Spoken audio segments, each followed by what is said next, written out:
So today we're going to dive into plyometric training. Now this type of training is very popular for athletes who are looking to improve their athletic performance, specifically their power.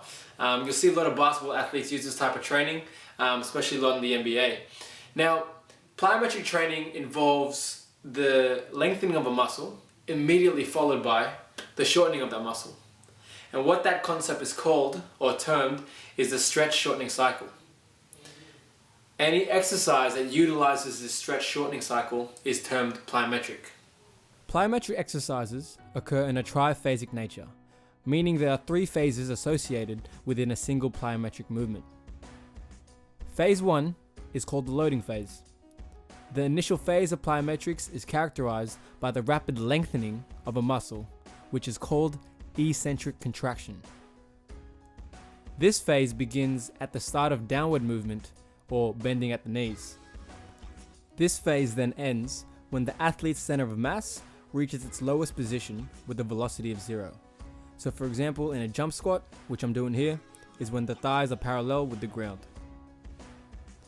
Phase 2 is what they call the amortization phase. Amortization refers to the amount of time spent on the ground. It's during this phase that our muscles transition from a rapid lengthening, so phase 1, to a rapid shortening, phase 3. The shorter the transition time, the more power you are able to generate. This phase is characterized by a brief isometric contraction, meaning there's no movement or change in muscle length. This phase occurs at the bottom of the squat position for a split second. In elite jumpers, this phase lasts no more than 12 milliseconds. Phase 3, the unloading phase, is characterized by a rapid shortening of a muscle. This is termed concentric contraction. This phase begins at the start of upward movement, or the straightening of your knees. This then ends when the toes are off the ground.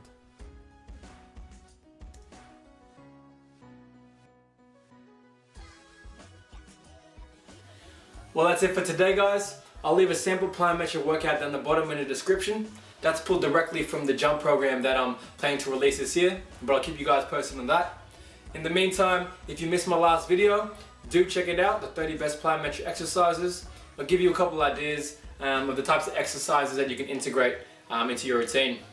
Apart from that, if you do want to follow me on Facebook or Instagram, I'm under the name Jump Out the Park. Do subscribe if you want to keep up with the videos. But until then, hope you enjoyed the video, and I'll see you next time.